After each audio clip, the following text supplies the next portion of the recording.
श्रद्धा मम ते मते स्मृतिरपि त्वय्यर्चनं चापि ते हस्तावञ्जलये कथा श्रुतिरतः कर्णोक्षिसम्प्रेक्ष्यते सस्तत्यां व्यसनमशेरोन्नतिपरं सेवीदृशीयेन ते तेजस्वी सुजनोऽहमेव सुकृती तेनैव तेजः पते।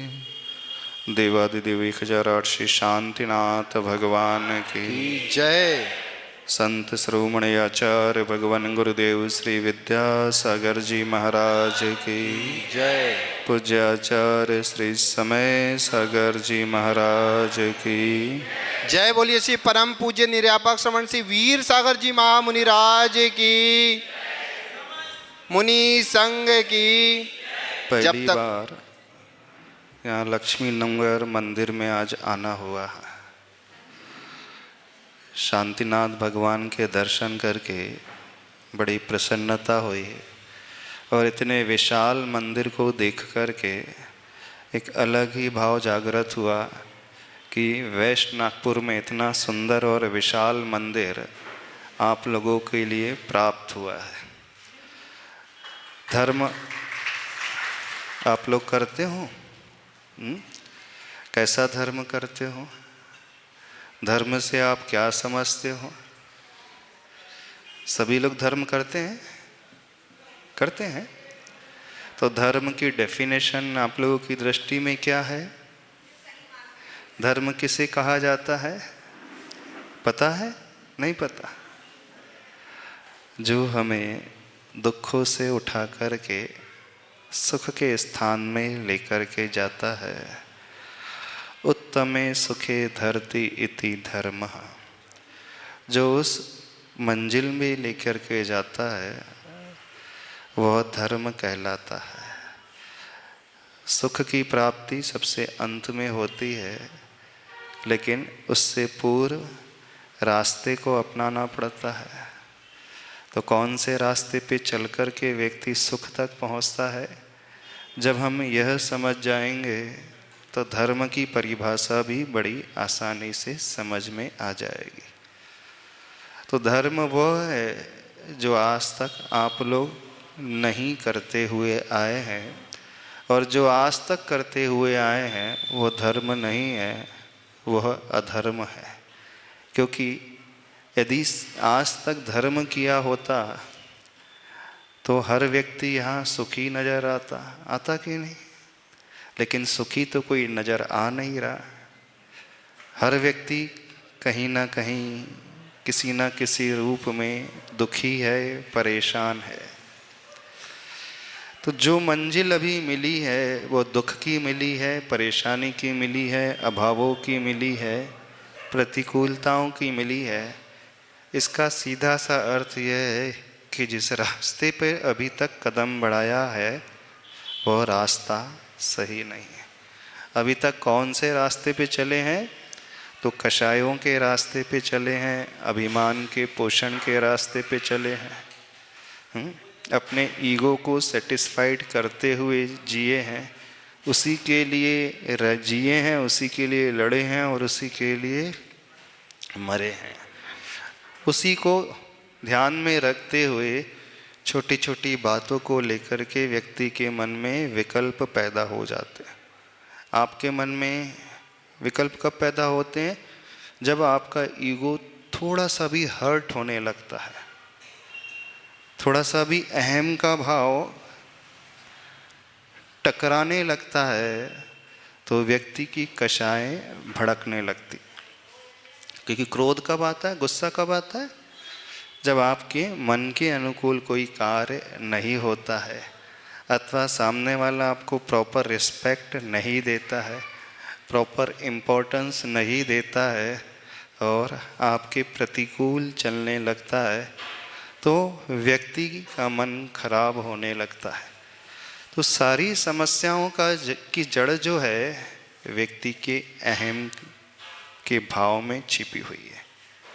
जिसका जितना ज़्यादा अहम होता है, जितना ज़्यादा ईगो होता है, वही व्यक्ति हमेशा अकड़ता है, तनता है, झुकता नहीं है, वो एडजस्टमेंट नहीं कर पाता, कॉम्प्रोमाइज़ वो नहीं कर पाता है। वह हर एक से लड़ने के लिए आगे आकर के खड़ा हो जाता है।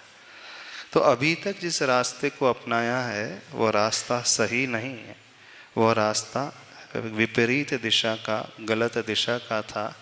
तो हर संसारी व्यक्ति सिर्फ अधर्म का ही पोषण करते हुए आया। तो धर्म का अर्थ है हम कषायों से ऊपर उठ जाएं। धर्म का अर्थ है हर परिस्थिति में जो बैलेंस बना करके रहता है, हर स्थिति में जहाँ सामंजस्य उसका बैठ जाता है, जहाँ हार्मोनी लेवल बहुत अच्छा होता है, वहाँ व्यक्ति को कभी विकल्प नहीं होता है। वो हर जगह एडजस्ट करना जानता है, वो हर परिस्थितियों को अच्छे से अपने अनुकूल बनाना जानता है। वह दूसरों को नहीं देखता है, वह स्वयं को देखने वाला होता है। वह दूसरों की कमियों को हाईलाइट नहीं करेगा, उसकी ओर उसकी दृष्टि जाएगी नहीं। वह जब भी देखेगा तो सिर्फ अपनी कमी की ओर देखने वाला हो जाता है। तो यह धर्म हमें तब समझ में आता है जब सच्चे गुरु का समागम हमें मिलता है। यदि जीवन में सच्चे गुरु ना मिल पाए तो हम यह मान करके जीते हैं, सारे कार्य करते हैं कि जो हम कर रहे हैं सब सही सही ही कर रहे हैं। जब सही गुरु मिलते हैं वे हमें समझाते हैं कि हमारी गलती कहाँ रह जाती है, तो उस गलती को पकड़ने हम सीखें। उस गलती को सुधारने वाले वे गुरु होते हैं, ऊपर उठाने वाले वे गुरु होते हैं। इसलिए धर्म की शुरुआत सही मायने में जब हमारे जीवन में कोई गुरु आ जाता है तब होती है। हर जैन श्रावक नमोकार मंत्र कहता है ना, शुरुआत किससे करते हैं? नमो अरिहंताणम, नमो सिद्धाणम, नमो आयरियाणम, नमो वच्छायाणम, नमो लोए सव्य साहुड़म। जबकि सिद्ध परमेष्टि बड़े हैं, सिद्ध भगवान पांचों ही परमेष्टि में बड़े होते हैं, फिर भी नमस्कार किसे करते हैं हम सभी? अरिहंत भगवान को। इसलिए अरिहंत भगवान को नमस्कार करते हैं क्योंकि रास्ता दिखाने वाले हम सबके लिए अरिहंत प्रभु होते हैं, उपदेश देने वाले अरिहंत भगवान होते हैं। सिद्ध भगवान कभी हमें उपदेश नहीं देते हैं, अरिहंत भगवान को परम गुरु कहा है। इसलिए सर्वप्रथम यदि किसी को नमस्कार किया जाता है तो परम गुरु को नमस्कार किया जाता है। एक दोहा बड़ा प्रचलन में आता है, गुरु गोविंद दोऊ खड़े, काके लागू पाए, बलिहारी गुरु आपकी, गोविंद दियो बताए। अच्छा श्री कहते हैं गोविंद दियो बताए नहीं, गोविंद दियो बनाए। गुरु गोविंद का परिचय नहीं देते, गोविंद का अर्थ यहाँ पर भगवान लेना। वो गोविंद को, भगवान को बताने वाले नहीं होते हैं, वह भगवान बनाने वाले होते हैं। चाहे मंदिर में बैठे हुए भगवान हो, चाहे सिद्धालय में बैठे हुए भगवान हो। तो मंदिर में जो प्रतिमा होती है पाषाण से, उस प्रतिमा को भगवान का रूप कौन देता है? गुरु। यदि गुरु पंचकल्याणक प्रतिष्ठा न करें, गुरु उस मूर्ति में सूर्य मंत्र न दे, तो वो मूर्ति पूजनी नहीं होती। देखो शिल्पी उस मूर्ति को बनाता है, बहुत अच्छे से छैनी हथौड़े लेकर के एक एक करके मूर्ति पत्थर को छीलता है और एक आकार देता है। जहाँ शिल्पी उस मूर्ति को बनाता है वह मूर्ति की पूजा नहीं करता, देखिए, जब मूर्ति शिल्पी के पास से आती है और जब प्रतिष्ठा हो जाती है, दोनों ही अवस्था में, दोनों स्टेजेस में मूर्ति में कोई चेंज आता है? बताइए आप। जैसे शिल्पी ने मूर्ति गढ़ी, वही नाक नक्शा एज इट इज प्रतिष्ठा होने के पश्चात भी रहता है। तो फिर जब तक प्रतिष्ठा नहीं होती तो उसकी पूजा क्यों नहीं की जाती? आंखें वही हैं, चेहरा वैसा ही है, चरण वैसे ही हैं, प्रभु के अंजलि हाथ वैसे ही हैं, पूरा शरीर वैसा ही रहता है, उसमें कोई परिवर्तन नहीं आता है। पर प्रतिष्ठा होते ही सब उसे भगवान के रूप में मानने लगते हैं। क्यों? क्योंकि गुरु उस मूर्ति में सूर्य मंत्र फूंकते हैं, प्राण प्रतिष्ठा करते हैं। यानी पत्थर की मूर्ति को भी भगवान बनाने वाले गुरु होते हैं। जब पत्थर की मूर्ति को भगवान बनाने वाले गुरु होते हैं तो हमारी चेतन आत्मा को परमात्मा कौन बनाते हैं? वे भी गुरु ही बनाते हैं। इसलिए जीवन में सबसे महत्वपूर्ण रोल यदि किसी का होता है तो गुरु का होता है।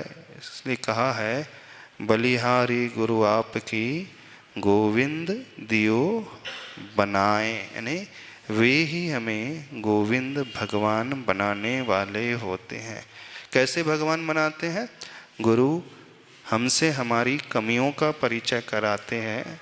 हमारे भीतर कौन कौन सी कमी है वो हमें समझाते हैं, हमें उससे निकालना है, अलग करना है।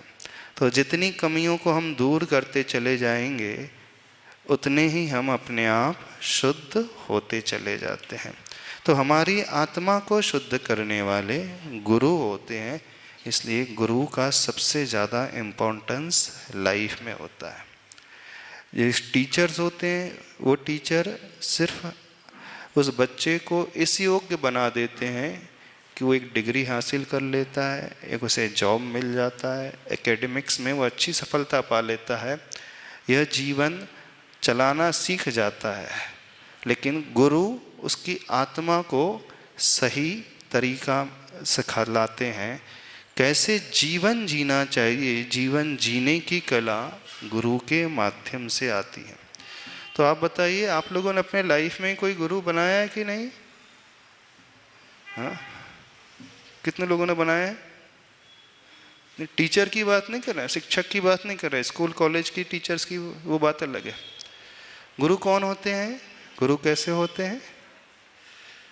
अज्ञान तिमिरांधानाम ज्ञानांजन शलाकया चक्षुरुन्मीलितं तस्मै परम गुरुवे नमः।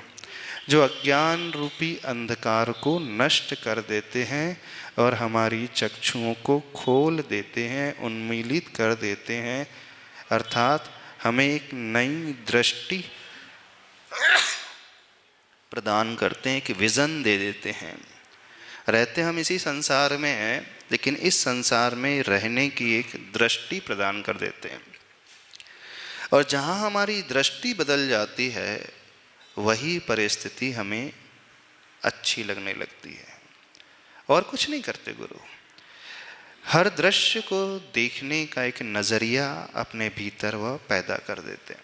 देखिए, आचार्य भगवान के गुरुदेव आचार्य प्रवर ज्ञान सागर महाराज जी, आचार्य ज्ञान सागर महाराज जी ने आचार्य गुरुवर विद्यासागर महाराज जी को 2-3 वर्ष तक ही सिखलाया, समझाया, पढ़ाया। लेकिन जैन धर्म इतना महान है, इतने सारे शास्त्र हैं, इतनी कम अवधि में सारे शास्त्र को नहीं पढ़ा सकते। तो आचार्य ज्ञान सागर महाराज जी ने विद्यासागर महाराज जी को क्या दिया था? एक दृष्टि दी थी हर शास्त्र को समझने की, एक कला दी थी कि हर शास्त्र के भीतर क्या छिपा हुआ है, संसार को कैसे देखना। जब भी कोई उनके पास आए, कोई शिष्य बनने के लिए आए, कोई व्यक्ति आ जाए, कोई पुरुष आ जाए, कोई महिला आ जाए, कोई बालक है, बालिका है, यानी उन्हें देख कर के ये समझ लेना कि इसका विकास कैसे हो जाता है। तो जैसे चाणक्य था, चाणक्य ने चंद्रगुप्त को एक दृष्टि दी थी और उसी चाणक्य की बदौलत चंद्रगुप्त अखंड भारत का सम्राट बना था। तो वो जो दृष्टि देने वाले होते हैं, हमारी आँखों को खोलने वाले होते हैं, हमारे विज़न को क्लियर करने वाले होते हैं, हमें संसार में रहने की कला सिखाने वाले होते हैं, कैसे हम इस संसार में रहते हुए इस संसार को अच्छी दृष्टि से देखें। बस दृष्टि बदलते ही सारी सृष्टि हमें बदली हुई नज़र आती है। तो गुरु हमारे जीवन को इस ओर मोड़ने वाले होते हैं, और उनके अभाव में हर व्यक्ति अपने कषायों से प्रेरित होकर के न जाने क्या क्या करते हुए चला आता है, और अपने आप को यह मानता है कि मैं जो कर रहा हूँ वह सही कर रहा हूँ। आज तक हम सबको, हर संसारी व्यक्ति को बहुत कुछ मिला, बहुत कुछ हर व्यक्ति ने अपनाया, बहुत कुछ पाया, लेकिन यदि उसने किसी को नहीं अपनाया तो गुरु को नहीं अपनाया। गुरु मिलना अलग है और गुरु को अपनाना अलग होता है। हाँ? गुरु को अपनाने का अर्थ है हमारा हृदय का समर्पण का भाव। गुरु को अपनाने का अर्थ है गुरु की हर आज्ञा को पालने का भाव।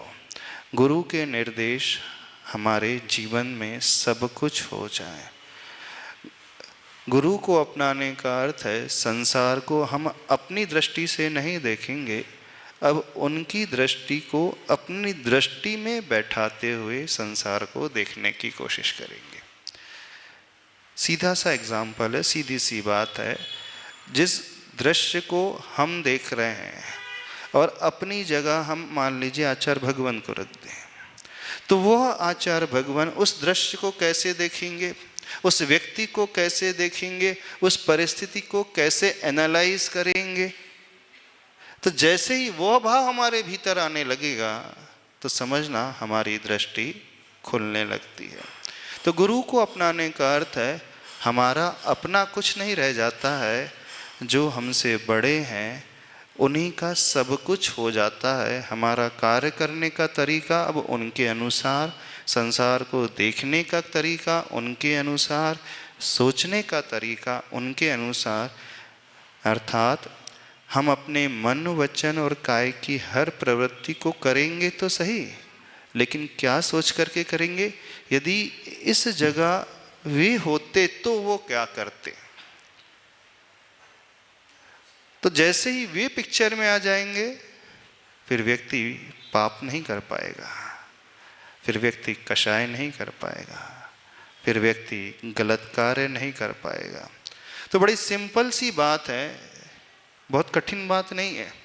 गुरु को अपनाने का अर्थ है कि जो भी क्रिया हम अपने शरीर से करते हैं, अपने इंद्रियों से करते हैं, मन से करते हैं, वाणी से करते हैं, मन वचन काय सबसे करते हैं, हर क्रिया को करने के पहले हम सोचने वाले हो जाएंगे कि यदि इसी क्रिया में गुरु आ जाए तो उनका सोचने का तरीका क्या होगा, उनके बोलने का तरीका क्या होगा, उनके देखने का तरीका क्या होगा, उनके सुनने का तरीका क्या होगा, उनकी हर एक्टिविटी का तरीका क्या हो जाएगा। तो जैसे ये विचार अब हमारे मन में आने लगेगा तो हम यदवा तदवा कभी प्रवृत्ति नहीं कर सकते, गलत दिशा में हम कदम नहीं बढ़ा पाएंगे। हमारी बात समझ में आ रही है? नहीं समझ में आ रही? तो आप बताइए कितने लोगों ने अपने जीवन में गुरु को अपनाया है। अभी हमने पहले प्रश्न पूछा था आपके जीवन में गुरु हैं कि नहीं, आपने बहुत सारे लोगों ने हाथ उठाया था कि हाँ आपको गुरु मिले हैं। गुरु मिलना अलग होता है, गुरु के दर्शन अलग होते हैं। जैसे यहाँ हॉल में इतने सारे गुरुओं की फ़ोटो लगी है ना, इतने सारे आचार्यों की फ़ोटो लगी, मुनि महाराज की फ़ोटो लगी है ना। तो ये सारे के सारे आचार्य तो हैं, लेकिन क्या गुरु हैं आपके? आचार्य होना अलग है, नमो आयरी अड़म कहना अलग है, और गुरु होना अलग है, दो अलग अलग चीज़ें होती हैं। आचार्य हमारे पूज्य हैं। जब हम नमोकार मंत्र में पंच परमेष्टि वाचक एक एक पद को दोहराते हैं तो पंच परमेष्टि को नमस्कार करते हैं। लेकिन जब हम गुरु की बात करते हैं, गुरु रहेंगे तो वे आचार्य, गुरु रहेंगे तो वे साधु, लेकिन साधु और आचार्य के अलावा कुछ एक्स्ट्रा और भी वो अपने भीतर रखने वाले हो जाते हैं।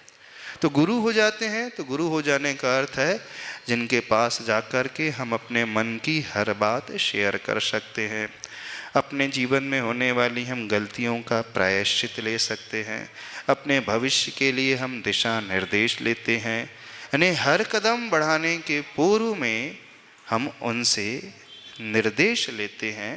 तो गुरु वो होते हैं जिसके चरणों में जाकर के हर व्यक्ति एकदम क्रिस्टल क्लियर हो जाता है, उसका अपना कुछ नहीं रहता है। उनके पास जाते ही वो इतना विश्वस्त हो जाता है, उसकी श्रद्धा, उसका विश्वास इतना मजबूत हो जाता है कि उनके दर्शन करते ही वह सोचने लगता है यही तो वो जगह है जहाँ मैं खोज रहा था, जिस व्यक्ति को खोज रहा था कि इनके पास आकर के मैं अपने मन की हर बात को खोल करके बता सकता हूँ। जो भी मेरे मन में वर्षों से छिपा हुआ है मैं उनके चरणों में बैठ कर के अपने आप को क्रिस्टल क्लियर कर सकता हूँ, अपने आप को एकदम हल्का कर सकता हूँ। यानी उसका विश्वास उस व्यक्तित्व के ऊपर इतना अधिक हो जाता है कि जैसे वो बालक माँ की गोद में जाकर के निश्चिंत हो जाता है, माँ से कुछ छिपाता नहीं है, सब कुछ सरल होकर के सहज होकर के कह देता है। कौन से बालक की बात करें? जो छोटा है, बड़े की नहीं कर रहे। बड़ा तो बहुत छिपाने लगता है, जैसी उम्र में बड़ा हो जाता है फिर वो छल कपट भी करने लगता है, छिपाने में ही लगता है, झूठ भी बोलने लगता है, करता कुछ है बताता कुछ है। उस बालक की बात नहीं कर रहे हैं। कौन से बालक की बात कर रहे हैं? जो एकदम निश्चल होता है, 7-8 वर्ष तक का जब होता है, 5-7 वर्ष तक का होता है, यानी वो हर क्रिया को माँ के पास जाकर के बता देता है। उसके भीतर कोई छिपाव का भाव नहीं, कोई छल कपट का भाव नहीं, कोई प्रदर्शन का दिखावे का भाव नहीं। उसके भीतर कौन सा भाव आता है? क्योंकि उसका विश्वास माँ के ऊपर इतना अधिक होता है कि वो जानता है माँ ही उसे पालने वाली है, माँ ही उसे खिलाने वाली है, माँ ही उसकी चिंता करने वाली है, माँ ही उसे संभालने वाली है। तो बालक का विश्वास इतना अधिक रहता, इसलिए वो सारी मन की बात माँ को कह देता है। लेकिन जैसे जैसे उसकी उम्र बढ़ती है अब उसका विश्वास थोड़ा सा कम होने लगता है और उसके भीतर एक डर का भाव पैदा होने लगता है। तो गुरु हमारे जीवन में वे होते हैं, अथवा हम कहें कि जब हम कहें कि गुरु को अपनाते हैं, हमने गुरु को अपनाया, तो गुरु के पास पहुँचते ही हम उस अबोध बालक की भांति हो जाते हैं कि जो हमने मन में रखा है भर करके, जो वर्षों से निकाला नहीं है, जो किसी से कहा नहीं है, किसी से कहने में डर लगता है, अपने मन को हल्का करने में डर लगता है, हमारी इमेज खराब हो जाएगी ये डर लगता है, दुनिया क्या सोचेगी ये भाव आ जाता है। यानी तरह तरह के विकल्प जहाँ उत्पन्न होने लगते हैं तो व्यक्ति अपनी बात शेयर नहीं कर पाता, यानी उसका विश्वास हर व्यक्ति के ऊपर नहीं होता है।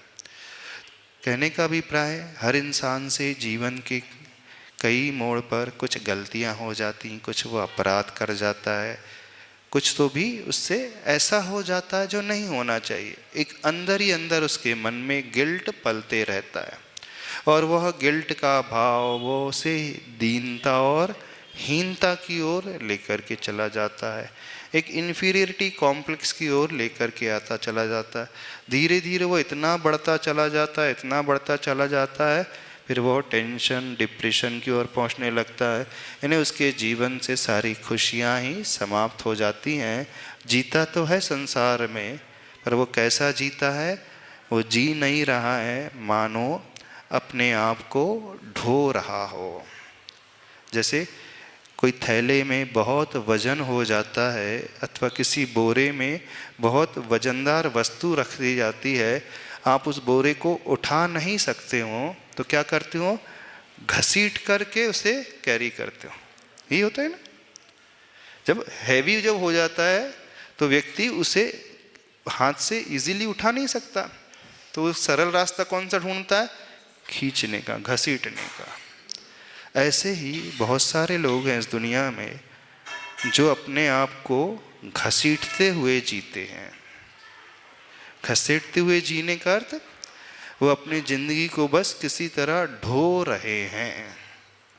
उनकी जिंदगी में लाइफ में कोई चार्म नहीं, कोई आनंद नहीं, अंदर ही अंदर कोई विकल्प उन्हें हमेशा परेशान करते रहता है।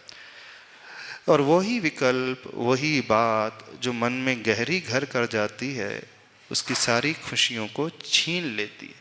ऐसा नहीं कि उसके पास सुविधाएं नहीं हैं, बाहरी अनुकूलताएं नहीं, सब कुछ उसके पास है, लेकिन बाहर की सारी सुख सुविधाएं होते हुए भी उसका मन अंदर ही अंदर एक कचोटता सा रहता है और वही भाव से, आनंद से जीने नहीं देता। तो जब व्यक्ति किसी ऐसे व्यक्तित्व से मिलता है कि नहीं, अब मैं उस व्यक्तित्व को पा चुका हूँ जिसके चरणों में आकर के मैं सब कुछ क्रिस्टल क्लियर कर सकता हूँ, खोल करके अपने हृदय की सारी बात रख सकता हूँ, उसका विश्वास इतना ज़्यादा उस व्यक्तित्व के ऊपर हो जाता है, तो समझना वो आपके लाइफ में कोई महान व्यक्ति है। क्योंकि उनका अनुभव, उनकी साधना, उनकी तपस्या, उनका जीवन जीने का तरीका और दुनिया को देखने का तरीका इस प्रकार का हो जाता है कि हमारा विश्वास उनके ऊपर होने लगता है। तो ऐसे व्यक्ति हमारे जीवन में गुरु के रूप में आते हैं। अंतर समझ में आ रहा है? हमने कहा यहाँ सारे आचार्यों की फोटो लगी है, तस्वीर लगी है ना, सबकी लगी है, तो ये सारे आपके गुरु हैं? नहीं, आचार्य तो हैं, लेकिन गुरु वो होते हैं जिनसे हम प्रायश्चित लेते हैं, हम जीवन की दिशा निर्देश लेते हैं, जिनसे हम सब कुछ पूछते हैं, जिनसे हम शिक्षा लेते हैं, दीक्षा लेते हैं, नियम लेते हैं, यानी जहाँ आकर के हम एकदम आश्वस्त हो जाते हैं, निर्विकल्प हो जाते हैं। ऐसा प्रतीत होता है कि अब दुनिया में कहीं और जाने की आवश्यकता नहीं है, अब सारी दौड़ समाप्त हो गई है। अब इन चरणों में आकर के मैं अपने जीवन को हल्का बना सकता हूँ, शुद्ध कर सकता हूँ। तो मानना वो हमारे जीवन में गुरु हैं, यानी फिर वो हमें अज्ञान रूपी अंधकार से, मोह रूपी अंधकार से निकाल करके उस प्रकाश की किरण को दिखाने वाले हो जाते हैं। हाँ, तो अब बताना कितने लोगों ने अपने जीवन में गुरु बनाया है? नहीं बनाया। अब बहुतों के हाथ नीचे हो गए, है ना, हो गए ना नीचे। आप कहोगे कि महाराज जी आज तक हमने ऐसा सोचा ही नहीं सोचा।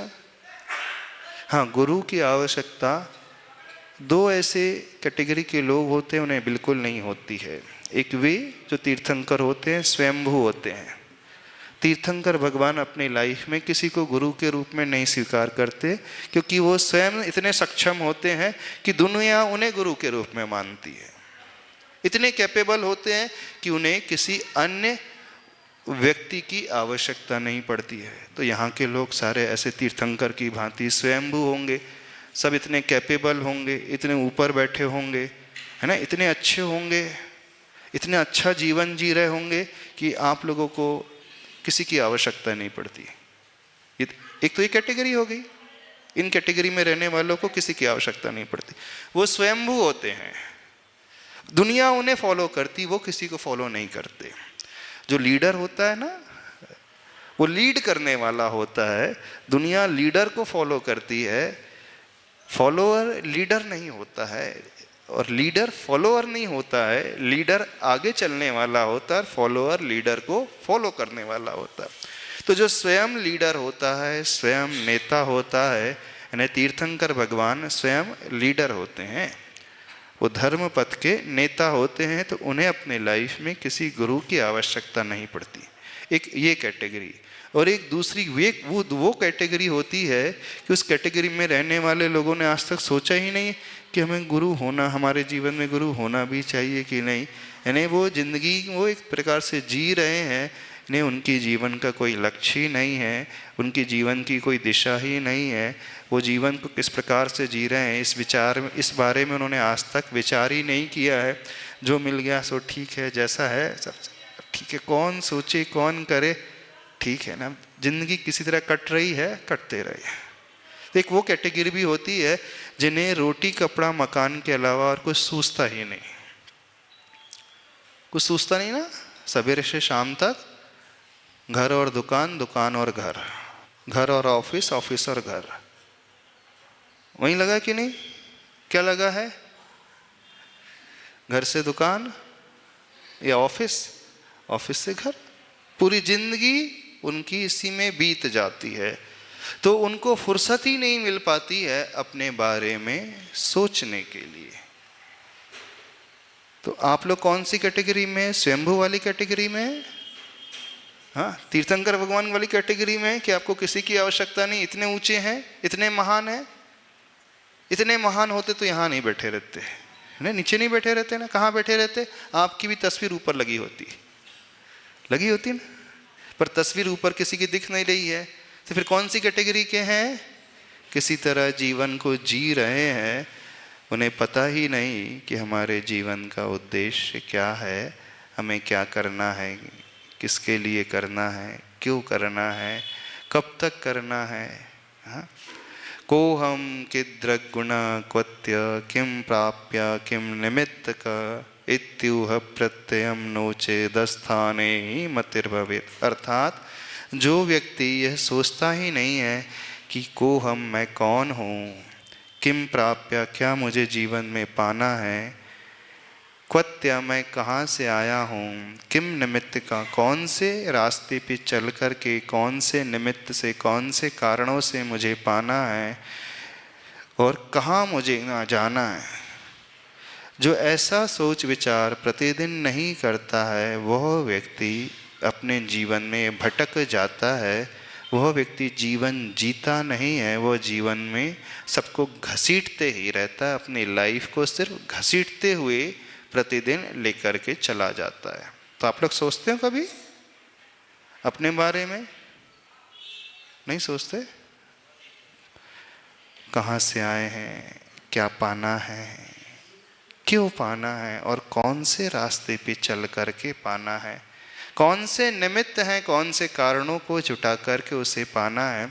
तो जो व्यक्ति इस प्रकार की ऊहापोह, चिंतन मंथन, इस प्रकार का एनालिसिस, जो इंट्रोस्पेक्शन जिसे आप कहते हैं, जिस प्रकार का जो आत्म मंथन नहीं करता है, वह अपने जीवन में भटक जाता है। वह सही स्थान में, सही मंजिल में नहीं पहुंचता है, वो कहीं और ही जाकर के फंस जाता है। तो कौन सी कैटेगरी है आप लोगों की? कभी सोचा ही नहीं होगा, है ना? अच्छा, एक बात पूछे, आप में और पशुओं में क्या अंतर है? आप में और पशुओं में क्या अंतर है? पशु भी खाने के लिए जीता है, आप भी खाने के लिए जी रहे हैं, जी रहे हैं ना? पशु को देखा, गाय को देखा कभी? गाय को सवेरे से शाम तक वो क्या खोजते रहती है? भोजन ही खोजती है ना। गाय है, भेड़ है, बकरी है, जितने भी पशु हैं वो दिन भर घूमते रहते हैं। कहाँ घूमते हैं? सड़कों पे। क्या खोजते रहते हैं? भोजन। हाँ, आप लोग क्या कर रहे हो दिन भर? उसी के लिए लगे हैं, उसी में लगी है जिंदगी, नहीं लगी? तो पशु और मनुष्य में क्या अंतर हुआ? जो सिर्फ पेट के लिए जी रहा है। अब पशु देखना, रात होते ही शांत बैठ जाती। गाय बैठती है, भटकती रात को, गली में घूमती गाय। हमने किसी गाय को सूर्यास्त के बाद 8-9 बजे के बाद घूमते हुए नहीं देखा। बकरी को देखा आपने? रात को घूम रही है कहीं? नहीं है। भेड़ को देखा है, गधों को देखा है, अन्य पशुओं को देखा है? किसको देखा है? और मनुष्य सवेरे से कब तक? शाम तक, सूर्यास्त तक। क्या? रात तक, अगली डेट तक, रात के 12 बजे तक। डेट चेंज हो जाती तभी तक। 24/7 नॉन स्टॉप लगा है। किसके लिए? किसके लिए लगे हैं? पापी पेट का सवाल है कि बच्चों का सवाल है? किसका सवाल है? बच्चों के जीवन का सवाल है, अच्छी लाइफ का सवाल है। कभी इस बारे में सोचना सीखें। तो अपने जीवन का उद्देश्य पता होना चाहिए हम क्या कर रहे हैं, क्यों कर रहे हैं, कब तक करना है, कैसे करना है, ये विचार मन में आना चाहिए। ये प्रश्न भीतर से उठना चाहिए। तभी तो जीवन की महत्ता है। नहीं है तो मनुष्य और पशुओं में ज़्यादा अंतर नहीं रह जाएगा, बल्कि वो पशु ज़्यादा अच्छा है। वह सिर्फ दिन में ही घूमता फिरता है, रात्रि होते ही वह विश्राम ले लेता है।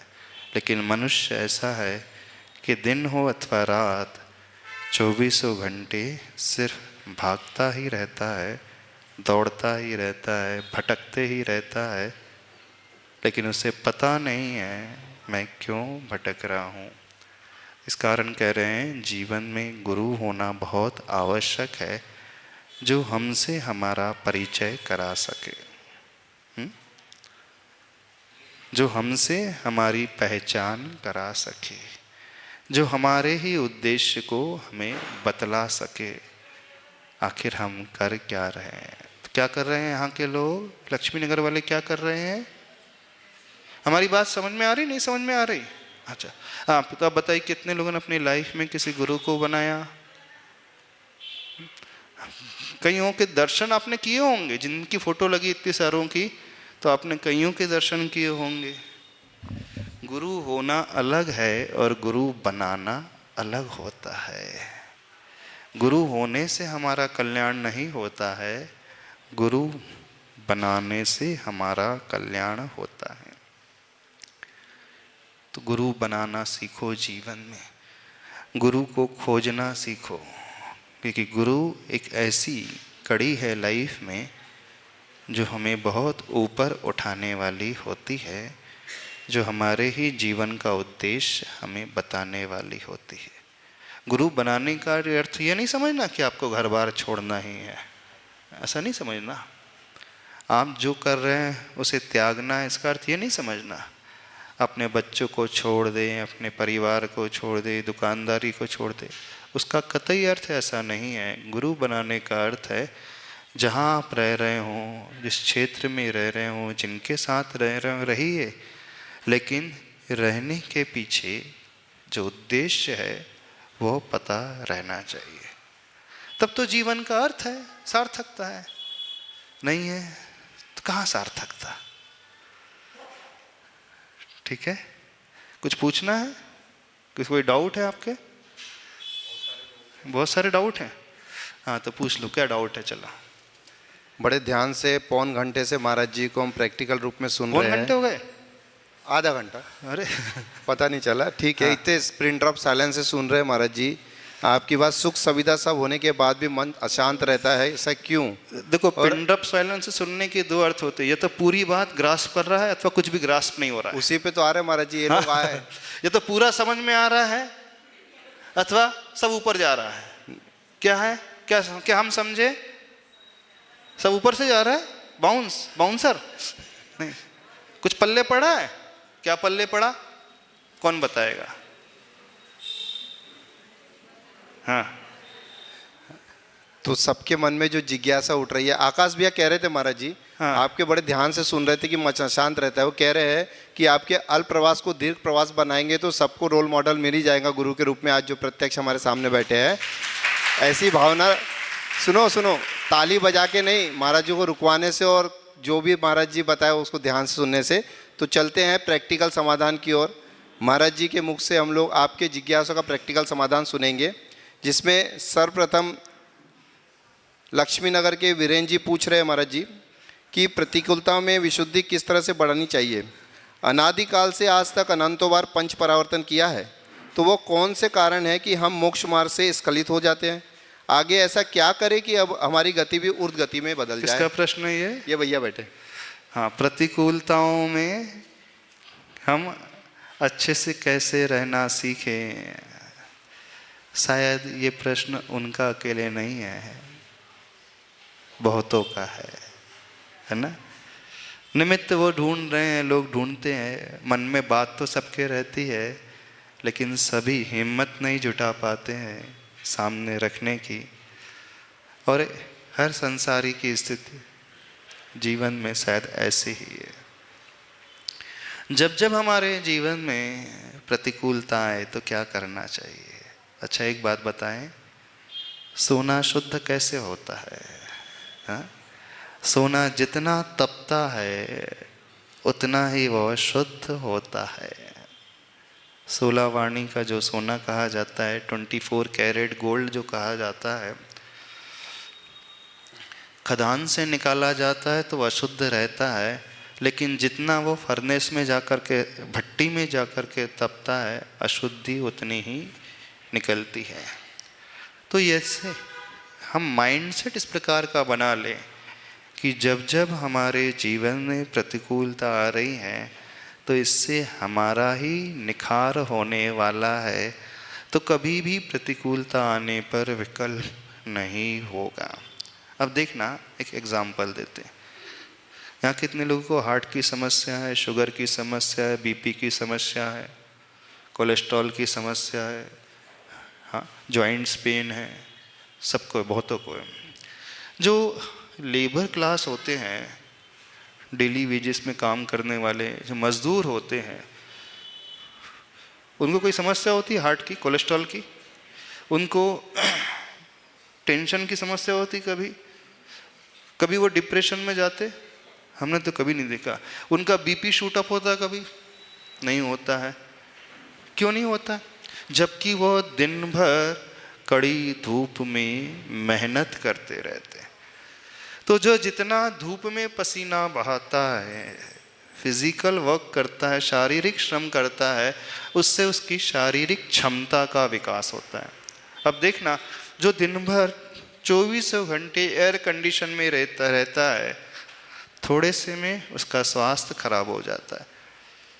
तो जो जितना अनुकूलता में रहता है उसका शरीर उतना ही कमज़ोर हो जाता है, और जो जितना मौसम की प्रतिकूलता में रहता है उतना ही शरीर स्वस्थ हो जाता है। मन से भी वे उतने ही मजबूत होते हैं। तो समझने की कोशिश करें, जब जब हमारी जीवन में प्रतिकूलता आए तो हम धारणा यह बनाना सीखें कि ये प्रतिकूलता हमें गिराने के लिए नहीं आ रही हैं, बल्कि हमें निखारने के लिए आ रही हैं। यदि ये धारणा माइंडसेट पहले से बन जाएगा तो कभी कोई प्रॉब्लम नहीं होगा। दूसरी बात, जब जब ऐसा जानकर के भी मन बिगड़ने लगे तो कैसे अपने आप को संभालें?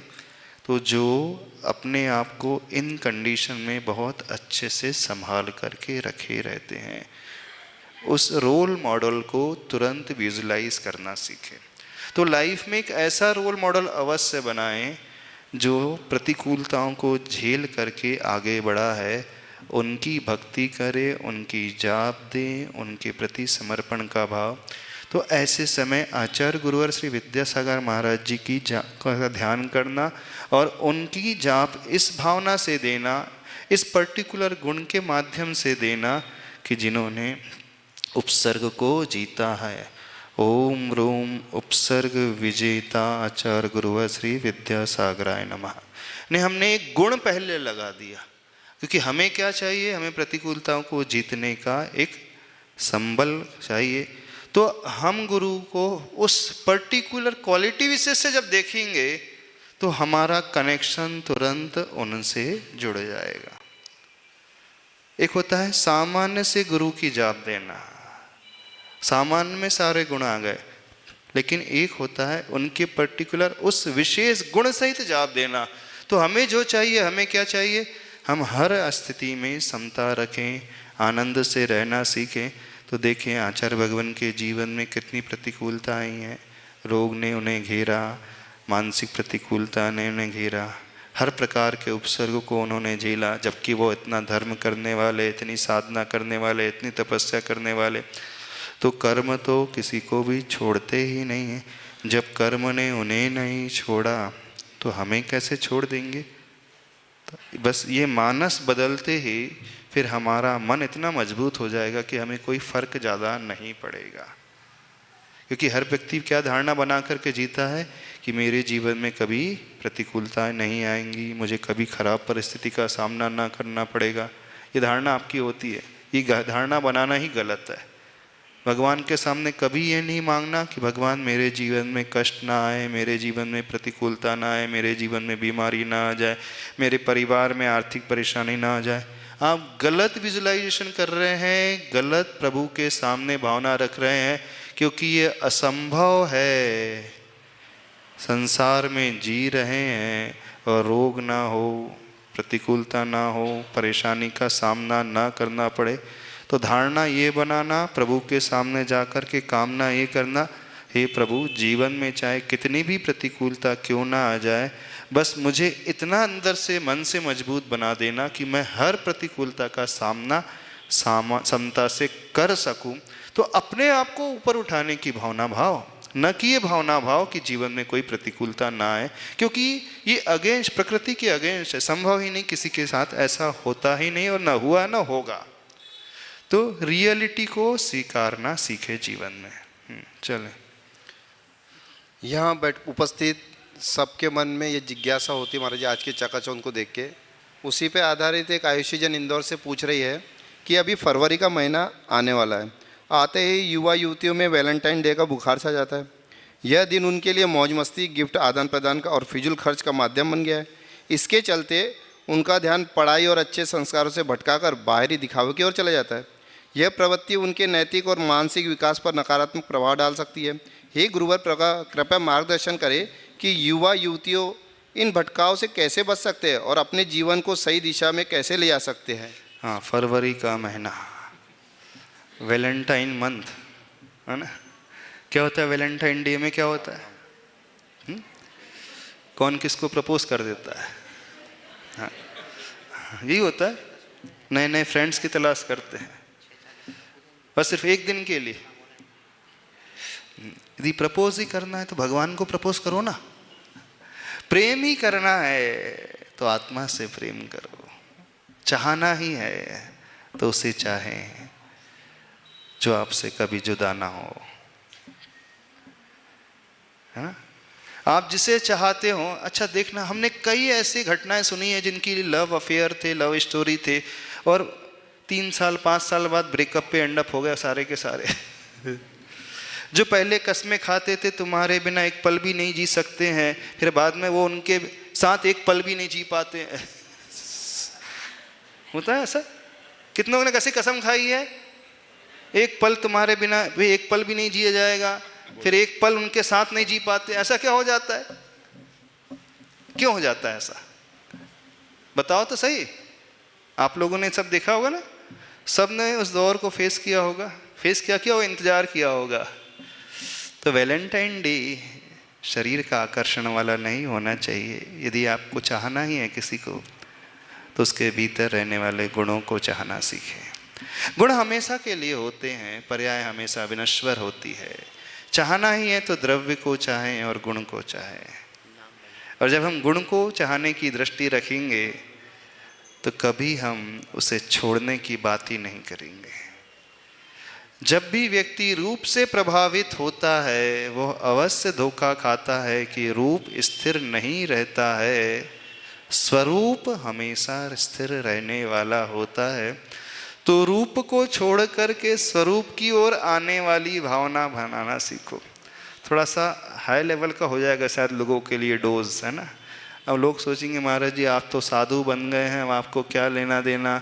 लेकिन जिस एज में हम रहते हैं वो तो एज के अनुसार होता ही है, होता है, इसका निषेध नहीं कर रहे हैं। जब व्यक्ति बढ़ने लगता है, उसकी बॉडी में हार्मोनल चेंजेस आते हैं, नेचुरल है व्यक्ति के मन में अट्रैक्शन हो जाना। लेकिन यदि हम माइंडसेट ये बना लें, धारणा ये बना लें कि हमें तात्कालिक नहीं शाश्वत को चाहने की चाह पैदा करना है, तो हम कभी भटकेंगे नहीं। और जो बाहर के रूप से प्रभावित होगा वो नियम से धोखा खाएगा ही खाएगा, क्योंकि रूप में हमेशा परिवर्तन होता ही रहता है। प्रेम ही करना है, चाहना है तो प्रभु को चाहो, उस शास्त्र को, बुक को चाहो। वात्सल्य का भाव, प्रेम का अर्थ होता है समर्पण। प्रेम जो कहा जाता है वर्ड, वो समर्पण की ओर लेकर के आने वाला होता है। और समर्पण में कोई कंडीशन नहीं होती है, शर्त नहीं होती है। समर्पण में हमेशा दृष्टि गुणों की ओर होती है, क्वालिटीज़ की ओर होती है। तो हम यह माइंडसेट बनाना सीखें कि जब भी हम देखें तो गुणों को देखने की कोशिश करें। जब गुणों की ओर दृष्टि रहेगी तो हम कभी धोखा नहीं खाएंगे, और वो हमेशा के लिए रहेगा, तात्कालिक रहेगा। तो ये जो दुनिया जिसे प्रेम कहती है वो सिर्फ वासना के अलावा और कुछ नहीं होता। सत्य तो, कड़वा सत्य तो यही है, वो एक मोमेंटरी प्लेजर के अलावा कुछ भी नहीं होता है। इंद्रियों के विषयों का आकर्षण के अलावा कुछ भी नहीं होता है। सही मायने में देव, गुरु, शास्त्र, पंच परमेष्टि हैं, नव देवता हैं। तो उन व्यक्ति को हम चाहना सीखें जिनसे हम कुछ पाते हैं, जिनसे सोसाइटी को कुछ लाभ होता है, जो दूसरों के लिए जीना चाहते हैं, जो दूसरों के लिए सब कुछ करने को तैयार हो जाते हैं, जिनकी दृष्टि सिर्फ अपने लिए नहीं होती है, जो सबके लिए कुछ करने वाले होते हैं। यदि हम इस प्रकार का नेचर बना लेंगे तो कभी भी इन छोटी छोटी बातों को लेकर के ज़्यादा प्रभावित नहीं होंगे। उस दौर में हम अपने आप को संभालने वाले हो जाएंगे। तो जब जब ये महीना आता है, थोड़ा सावधानी की भी आवश्यकता होती है। बहुत सारे लोग चीट भी करते हैं, बहुत सारे लोग अपना स्वार्थ सिद्ध करने वाले होते, काम निकालने वाले होते हैं। उन्हें कुछ नहीं सूझता, बोले बस एंजॉय करना है, थोड़े दिन साथ में रहना, घूमना फिरना, ऐशो आराम में रहना, उसके बाद सब अपने अपने में लग जाते हैं। तो ऐसे लोगों से बचना सीखें और अपनी धारणा सही बनाना सीखें। तो देव, गुरु, शास्त्र के प्रति समर्पण का भाव और एक संकल्प लेना चाहिए। जीवन में हम किसी को भी धोखा नहीं देंगे। जो भी करना है सही तरीके से समझ पैदा करते, गुणों की ओर दृष्टि लाते हुए, अपने कुल के योग्य आचरण को करते हुए, अपने बुजुर्गों, अपने माता पिता का सम्मान करते हुए, उनका जो सम्मान समाज में है, उन्होंने क्या क्या समाज में स्थान पाया है, कैसे कैसे समाज के लिए जिया है, उन्होंने कैसे दूसरों के लिए सब कुछ दिया है, हमारा नाम उनसे जुड़ा है। ऐसा ना हो कि हमारे एक छोटे से कदम से हमारे माता पिता को दुख हो, हमारे बड़े बुजुर्गों को दुख हो। यदि आज की पीढ़ी अपने पेरेंट्स, अपने ग्रैंड पेरेंट्स का नाम आगे नहीं ले जा सकती है तो कोई उन्हें राइट नहीं है कि वो उनके नाम को धूमिल कर दे। ध्यान रखें, आपके नाम के साथ आपके पेरेंट्स, ग्रैंड पेरेंट्स, आपके प्रभु का नाम, समाज का नाम, गुरु का नाम, सोसाइटी का नाम, सब कुछ जुड़ा हुआ है। तो लाइफ में कोई भी कदम ऐसा ना उठाएं जिससे आपके पेरेंट्स सर उठा करके जी ना सके, बल्कि होना ये चाहिए, उन्हें अपने बच्चों में गर्व होना चाहिए। आपको देख करके उनका सर जो है बहुत अच्छे से ऊपर उठ जाना चाहिए और लगना चाहिए कि नहीं, ऐसी संतान है जिसने हमारे नाम को, हमारे स्टेटस को और इस कुल को बहुत अच्छे से रोशन किया है। चले, आज हम लोग सब संकल्प लेते हैं महाराज जी कि इस प्रकार के ओकेजन में वेस्टर्न स्टाइल में न जाके देव, शास्त्र, गुरु, बड़ों के सम्मान करते हुए ये सारे ओकेजन करेंगे। अरे आप तो भैया जी हो, लोगों की बात कर रहे हैं। सब लोग की बात हो रही महाराज जी। हाँ, जो नई पीढ़ी, विशेषकर टीनेजर्स, क्योंकि इस एज में कुछ भी समझ में नहीं आता है, क्योंकि सबके हाथ में मोबाइल है, सबके फ्रेंड्स हैं और कॉलेज में पढ़ने वाले हैं, स्कूल में हैं, पढ़ने वाले हैं, और एक प्रेशर, पीयर प्रेशर ये होता है बच्चों के ऊपर। उनका बॉयफ्रेंड अथवा गर्लफ्रेंड ना हो तो सारे ग्रुप वाले उन्हें ग्रुप से बाहर कर देते हैं और बोलते हैं कहाँ हैं, कौन से ऑर्थोडॉक्स ज़माने में जी रहे हो, कौन सी पीढ़ी। तो उन बच्चों से कहना है घबराने की कोई आवश्यकता नहीं, कोई पीयर प्रेशर में ना आए, दूसरों को देख करके अपने ज़िंदगी का चुनाव ना करें, अपने से प्रिंसिपल पर अड़े रहें और जो भी डिसीजन लेना है लाइफ में पेरेंट्स को बता करके, उनसे हर बात शेयर करके आगे बढ़ना सीखें। क्योंकि जो माता पिता हैं वो अनुभवी हैं, उन्होंने इस दौर को जिया है, उन्होंने समाज को देखा है, संसार को देखा है, सब कुछ समझा है। तो कोई भी कदम उठाने के पहले अपने बड़ों को सब कुछ खुल करके शेयर करें। फिर जैसे आपके पेरेंट्स कहें, जैसे आपके गुरु कहें, यानी कोई भी कार्य ऐसा करें कि आप भविष्य में आहार दान के योग बने रहें। ऐसा ना कदम उठा लें कि आप आहार दान से ही वंचित हो जाएं, गुरु के पास आने से ही शर्माने लगे, मंदिर में आने से शर्माने लगे, सोसाइटी को फेस करने में ही आपकी गर्दन नीचे हो जाए। ऐसा कोई कदम ना उठाएं। हाँ, चलिए। आइए सबसे पहले अपनी जिज्ञासा रखने के लिए बुला रहे हैं प्रीति आकाश जैन लक्ष्मी नगर, और इसके बाद तैयार है ज्योति जी उमाटे लक्ष्मी नगर। वो भी इसके बाजू, इनके बाजू में आके खड़े हो जाए। ज्योति जी उमाटे।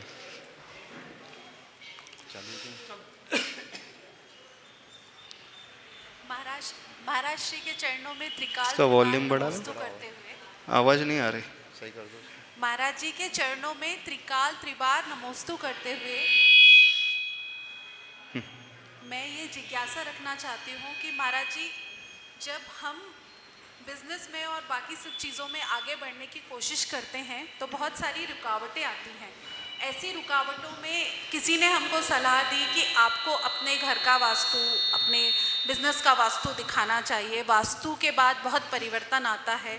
तो कृपया मार्गदर्शन दें कि क्या वास्तु से हमारे जीवन में परिवर्तन आता है, क्या हमें इन सब विषयों को मानना चाहिए, कृपया निर्देशित करें। देखिए, जो भी हमें अपने कर्म का फल मिलता है, इस प्रश्न का उत्तर बहुत बार दिया है, फिर भी दे रहे हैं। उसके पीछे 4 फैक्टर्स होते हैं, 4 कारण होते हैं। एक होता है द्रव्य, दूसरा होता है क्षेत्र, तीसरा होता है काल, चौथा होता है भाव। अब द्रव्य, क्षेत्र, काल और भाव क्या चीज़ है, पहले थोड़ा उसे समझ लें। द्रव्य का अर्थ होता है, जैसे हमारी बॉडी द्रव्य है, आपका घर एक आपके पास जो मनी है, जो भी एसेट्स हैं, जो भी है वो द्रव्य है। हमारे जो कर्म हम बांध कर के आए हैं वह भी एक प्रकार का द्रव्य है, अथवा जिसे दुनिया डेस्टिनी कहती है, भाग्य कहती है। जो वो भाग्य लेकर के आई है वो व्यक्ति, तो वो उस प्रकार के कर्म रूपी द्रव्य को बांध करके आई है। तो हमें जो भी फल मिलता है पुराने कर्म के उदय के अनुसार मिलता है, लेकिन वह कर्म का फल क्षेत्र पर भी डिपेंड करता है। फॉर एग्जाम्पल, मान लीजिए किसी के पाप कर्म का उदय है और वह यदि मंदिर में बैठा है, पवित्र स्थान में बैठा है, ऐसे क्षेत्र में बैठा है, फल मिलेगा तो सही उसे, लेकिन वह कम में आकर के निकल जाएगा। मान लीजिए किसी से आपकी लड़ाई होना ही था, लेकिन आप मंदिर में बैठे हैं, ऐसे क्षेत्र में बैठे हैं, तो हो सकता है आपसे किसी से कुछ कहो, लेकिन इतना ज़्यादा नहीं लड़ोगे जैसा कहीं और जा कर के लड़ लेते हैं। तो क्षेत्र का अंतर होता है। एक अंतर होता है काल का, टाइमिंग का, किस टाइम में है, और एक होता है भावों का। तो भाव अर्थात जो प्रेजेंट हमारे हाथ में है, एकमात्र हमारे हाथ में जो होता है प्रेजेंटली, वो भाव होता है। अब उसमें आता है क्षेत्र। क्षेत्र होता है लैंड विशेष। तो जैसे लैंड की एनर्जी होती है, उस लैंड की एनर्जी के साथ भी हमारे परिणाम ऊपर नीचे होते रहते हैं। जैसे सपोज कोई व्यक्ति तैर रहा है नदी में, और नदी का बहाव जिस दिशा में है और उसी दिशा में वो तैर रहा है, तो उसे तैरने में वो नदी का बहाव सहायक सिद्ध हो जाएगा। और वो अपोजिट डायरेक्शन में तैरने की कोशिश कर रहा है तो वो बहुत डिफिकल्टी हो जाएगी। तो जब अशुभ कर्म का उदय है और यदि आप प्रतिकूल क्षेत्र में बैठे हैं, तो वो प्रतिकूल क्षेत्र आपके लिए जो पानी का बहाव वो अगेंस्ट डायरेक्शन में हो जाएगा, तो वहाँ थोड़ी सी डिफिकल्टी पैदा करेगा। तो वास्तु का अर्थ और कुछ नहीं होता है, एक लैंड एनर्जी होती है साइंटिफिक तरीके से, जहाँ इस नेचर में एलिमेंट्स होते हैं, 5 एलिमेंट्स, पृथ्वी, जल, अग्नि, वायु, आकाश तत्व है, उनका प्रॉपर बैलेंस होता है। अब जैसे वास्तु के अनुसार कहा जाता है कि साउथ ईस्ट यानी आग्नेय दिशा में आपका किचन होना चाहिए। क्यों किचन होना चाहिए? क्योंकि आग्नेय दिशा में साउथ ईस्ट, तो 10, 11, 12 बजे के टाइम पीरियड में जो सूर्य है घूम करके वहाँ पर आ जाता है। अब जिस क्षेत्र में किचन होगा वहाँ पर तो सूर्य की सन रेज वहाँ पर आएगी, तो वहाँ उसकी प्यूरिटी बनी रहेगी, हाइजीनिक कंडीशन बनी रहेगी, वहाँ पे जीवों की उत्पत्ति कम होगी, जो भोजन बनेगा वो एकदम शुद्ध रहेगा, एनर्जेटिक रहेगा। तो वो एक प्रकार का वास्तु हो गया। वो वास्तु एक प्रकार का साइंस है, उसमें धर्म आदि कुछ नहीं। तो जहाँ सूर्य की एनर्जी आना चाहिए, सूर्य की किरणें होना चाहिए, एयर वेंटिलेशन होना चाहिए, प्रॉपर लाइट होना चाहिए, यदि वहाँ किचन हो तो वो आपके लिए हेल्दी फूड बनेगा, वो आप फूड ग्रहण करोगे तो आपके शरीर को लगेगा। और मान लीजिए सपोज किचन आपने एकदम अपोजिट डायरेक्शन में बना दिया, तो वहाँ सन रेज भी नहीं पहुँच रही है, हवा भी नहीं है, तो फूड भी अपने आप प्रॉपर नहीं होगा। तो इस अपेक्षा से साइंटिफिक तरीके से होता है, तो वास्तु का इफेक्ट तो पड़ता है। अब जैसे जितने भी मंदिर बनते हैं, प्रभु की प्रतिमा का मुख उत्तर अथवा पूर्वमुखी क्यों होता है, साउथ में अथवा वेस्ट मुखी क्यों नहीं होता है, ये भी एक वास्तु है, होता है। शास्त्रों के अनुसार भी वास्तु होता है, पर वास्तु का इफेक्ट उतना नहीं जितना हमारे ही कर्मों का इफेक्ट होता है। यदि किसी के तीव्र पुण्य कर्म का इफेक्ट है, उदय है, तो वास्तु विपरीत भी हो तो उससे ज़्यादा फर्क नहीं पड़ेगा। और किसी के एकदम मॉडरेट कर्म का उदय होता है ना, सामान्य कर्म का उदय होता है, तो थोड़ा सा भी प्रतिकूल मौसम, थोड़ा सा प्रतिकूल वातावरण उसके लिए प्रभाव डाल देता है। जो अच्छा तैराक होता है वो अगेंस्ट फ्लो भी तैर करके पार कर सकता है नदी, लेकिन जो सामान्य होता है उसके लिए वो नदी का बहाव विपरीत दिशा में आ जाए तो उसके लिए वो बहुत परेशानी पैदा करने वाला होता है। तो प्रायः लोग सामान्य ही होते हैं, तो वो हमें बैलेंस बना लेना चाहिए प्रॉपरली, पर ज़्यादा तोड़फोड़ नहीं करना चाहिए। इसका अर्थ ये नहीं कि आप कुछ भी कर लो, वहाँ धर्म से कुछ रिलेशन नहीं है, एक साइंस है, जीने का तरीका है। उस प्रकार से आपके लैंड की एनर्जी, घर का स्थान, प्रॉपर वेंटिलेशन, प्रॉपर लाइट कहाँ पर वो होना चाहिए, उसके अनुसार उसका फ़र्क तो पड़ता है, पर वो हार्डली 10 to 15% ही, उसका ज़्यादा इफेक्ट नहीं पड़ता। अब आ रहे हैं शुभ्रा जैन अपनी जिज्ञासा लेके, इसके बाद तैयार है सौरभ जैन खुरई। शुभ्रा जैन आइए। है? हाँ चलिए चलिए सौरभ जैन खुरई आइए। बात समझ में आ रही है आप लोगों को, नहीं आ रही? मेन तो धर्म है, मेन तो हमारे भाव होते हैं, हमारे परिणाम हमारे हाथ में होते हैं। हाँ चलिए। नमोस्तु महाराज जी, नमोस्तु महाराज जी। महाराज जी, जो मन में जिज्ञासा थी, जब जिज्ञासा शंका समाधान का आपने शुरुआत में बोला, तो आपके प्रवचनों में ही उसका उत्तर मिल गया।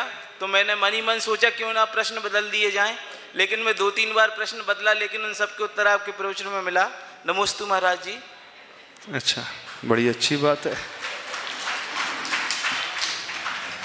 अब तो ऐसा हो गया प्रैक्टिकल समाधान के पहले प्रवचन हो जाए। हाँ, देव गुरु शास्त्र के से हम जुड़ जाएं, यदि हम शास्त्र का स्वाध्याय करने लगे, गुरु को मानने लगे, गुरु की बातों को अपने जीवन में इम्प्लीमेंट करने लगे, तो बहुत सारी जिज्ञासाओं का समाधान तो वैसे ही हो जाता है, और हम हर परिस्थिति में बड़े अच्छे से रहना सीख जाते हैं। हाँ आइए अपनी जिज्ञासा लेके आ रहे सुरेश चंद जी नागदा। एक के बाद तैयार रहे अविनाश जी काले।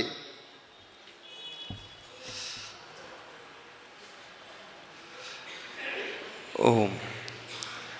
आप लोग धर्म वगैरह तो करते हो ना यहाँ पे, किसे सुनने के लिए आते हो? ऐसे जब गुरु महाराज आ जाते होंगे तभी आते होंगे, वैसे आते ही नहीं होंगे मंदिर, रेयरली आते होंगे। नमोस्तु स्वामी, नमोस्तु नमोस्तु नमोस्तु। स्वामी तीर्थंकर अपने क्षत्रिय कुल से बने और अपने समाज के अंदर कोई दूसरी समाज की लड़की आके जैन धर्म स्वीकार करती है, क्या गुरु उनको को आहार दे सकते हैं क्या? देखिए, चतुर्थ काल में जो व्यवस्था थी, क्षत्रिय, वैश्य और जो सेवा करने वाले वर्ण, यही वर्ण होते थे, और एक ब्राह्मण वर्ण का भी प्रचलन में आया। मूल रूप से जो सज्जन, जो व्यक्ति अपने परिवार में आता है, वो देव गुरु शास्त्र के प्रति समर्पित है कि नहीं, यह देखना बहुत आवश्यक है। कोई भी लड़की आपके घर में आए अथवा किसी के घर में आ रही है, यह भी देखा जाता है कि वो कौन से परिवार से आ रही है, उसके पूर्व के संस्कार कैसे हैं, शाकाहारी कुल है कि मांसाहारी कुल है, यह भी देखा जाता है।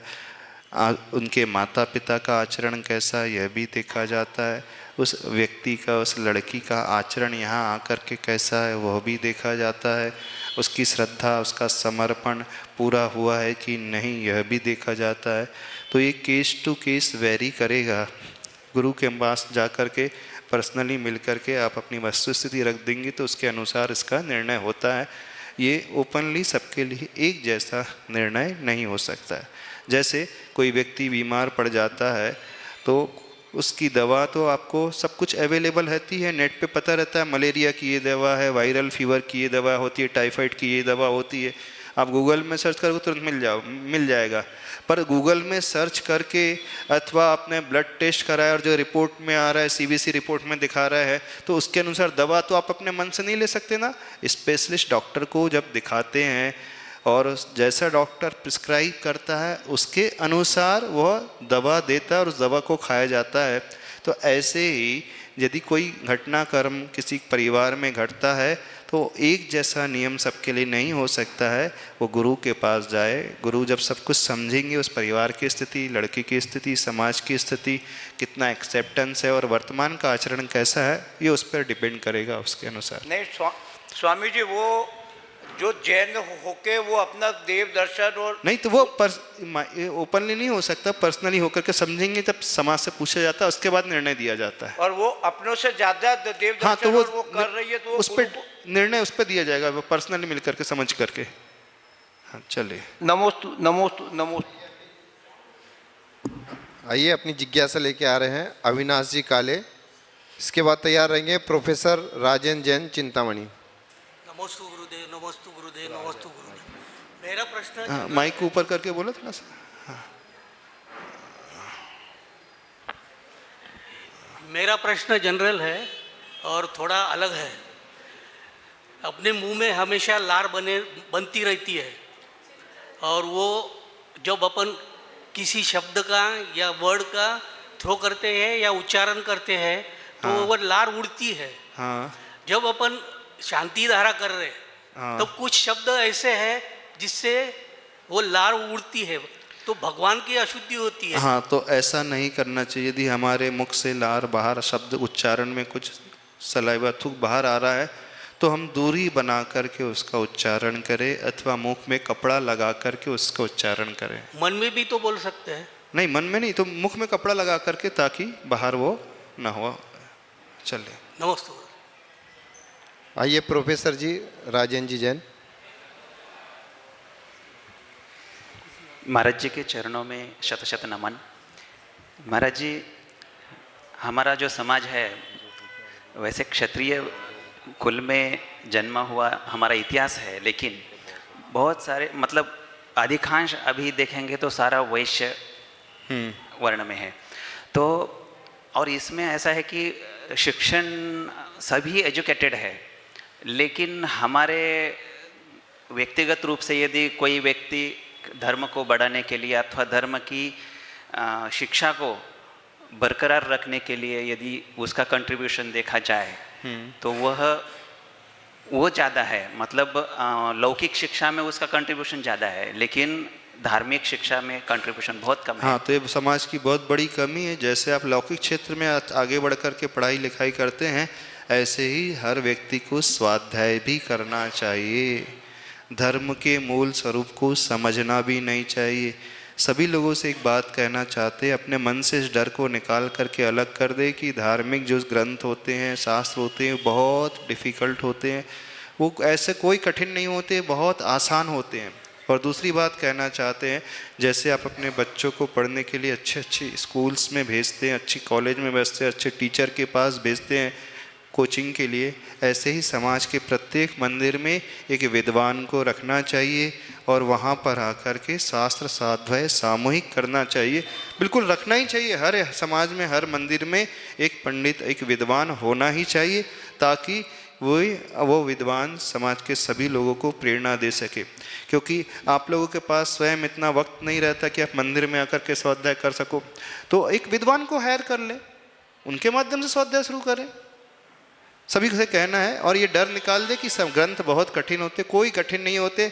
आजकल तो बहुत सारा है, इजी हो गया। आप जिस लैंग्वेज में समझना चाहते हो उस लैंग्वेज में आपको ग्रंथ मिल जाएंगे, गुरु के प्रवचन आपको मिल जाएंगे उस विषय में, पर्टिकुलर विषय में। तो उसे सुन करके भी आप ऑनलाइन सुन करके भी सब कुछ सीख सकते हैं। नमस्ते महाराज। चले। दिव्या जी ने अहमदाबाद से आपको महाराज जी, गुरुवर जी त्रिबार नमोस्तु नमोस्तु नमोस्तु कर रही है और वे पूछना चाह रही है कि सोशल मीडिया पर अभी एक युवक की कहानी चर्चा में है, जिसने लाखों का पैकेज वाली नौकरी छोड़कर ऑटो चलाना शुरू किया है। उसका कहना है कि यह काम करने से उसे सच्ची खुशी देता है, क्योंकि यह उसका अपना काम है। आज की युवा पीढ़ी नौकरी में तनाव में रहती है, प्रतिस्पर्धा, असफलता के कारण परेशान रहती है। कुछ लोग नौकरी नहीं मिलने पर निराश हो जाते हैं और जिनकी नौकरी लग जाती है वे भी मानसिक शांति नहीं पा जाते। हे गुरुवर, कृपया युवाओं को मार्गदर्शन करें कि वे स्वरोजगार की ओर कैसे प्रेरित हो सकते हैं और अपने जीवन में सच्ची संतुष्टि, शांति कैसे पा सकते हैं। जैन समाज तो हमेशा दूसरों को नौकरी देने वाली रही है, न कि दूसरों के लिए नौकर बन कर के काम करने वाली रही है। इतिहास उठा करके देखें, जितने बड़े राजा महाराजा श्रेष्ठी हुए हैं उन्होंने सबको शरण दी है, लेकिन आज जो दिशा हो रही है एकदम उल्टी दिशा हो रही है। हर व्यक्ति, हर युवा वर्ग पढ़ लिख करके सिर्फ नौकर बनना चाहता है।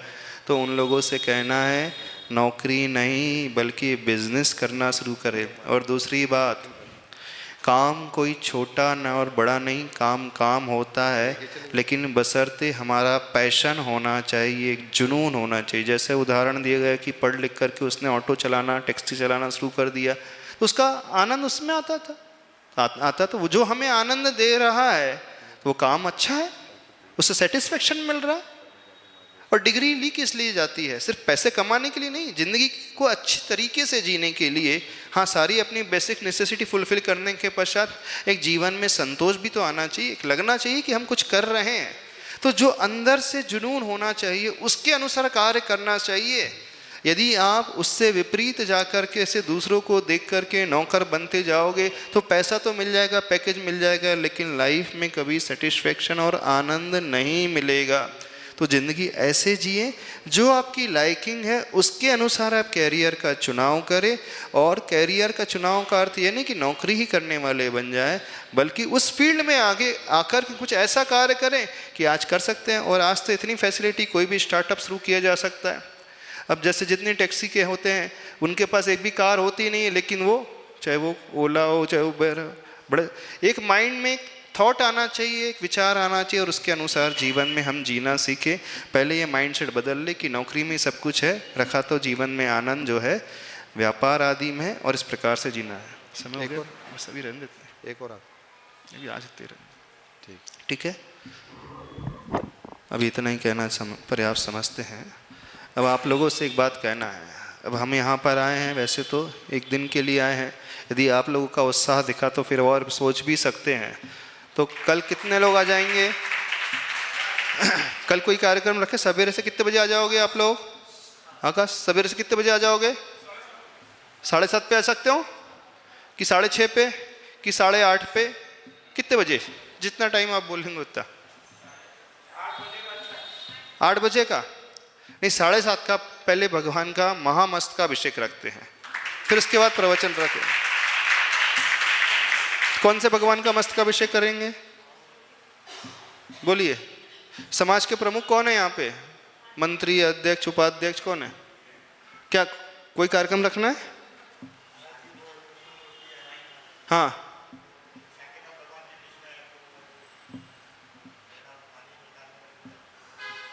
हाँ, तो बाहुबली भगवान का रख ले, महामस्त का अभिषेक रख सकते हैं।